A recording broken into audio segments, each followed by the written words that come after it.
ಮೈಸೂರಿನಲ್ಲಿ ರೈತರಿಂದ ಪ್ರತಿಭಟನೆ, ಕಾಡಾ ಕಚೇರಿಗೆ ಮುತ್ತಿಗೆಯನ್ನು ಹಾಕಿದ್ದಾರೆ ರೈತರು. ನಾಲೆಗಳಿಗೆ ನೀರು ಹರಿಸುವಂತೆ ಒತ್ತಾಯಿಸುತ್ತಿದ್ದಾರೆ. ಬಡಗಲಾಪುರ ನಾಗೇಂದ್ರ ಅವರ ನೇತೃತ್ವದಲ್ಲಿ ಪ್ರತಿಭಟನೆ.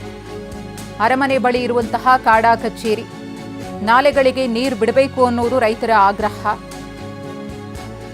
ನೀರು ಬಿಟ್ಟರೆ ರೈತರಿಗೆ ಅನುಕೂಲ ಆಗುತ್ತೆ ಅಂತ ಹೇಳಿ, ಆದರೆ ಸರ್ಕಾರ ಕೂಡ ಹೇಳಿತು ಮಳೆ ಕೊರತೆ ಇರೋದ್ರಿಂದ ಮಳೆಯನ್ನು ನಂಬಿಕೊಂಡು ನಾಲೆಗಳಿಗೆ ಕಾಲುವೆಗಳಿಗೆ ನೀರು ಬಿಡ್ತೀವಿ ಅನ್ನೋದನ್ನು ನಂಬಿಕೊಂಡು ಯಾರೂ ಕೂಡ ಬೆಳೆಗಳನ್ನು ಬೆಳೆಯುವ ಸಾಹಸಕ್ಕೆ ಕೈ ಹಾಕಬಾರ್ದು ಅಂತ ಹೇಳಿ,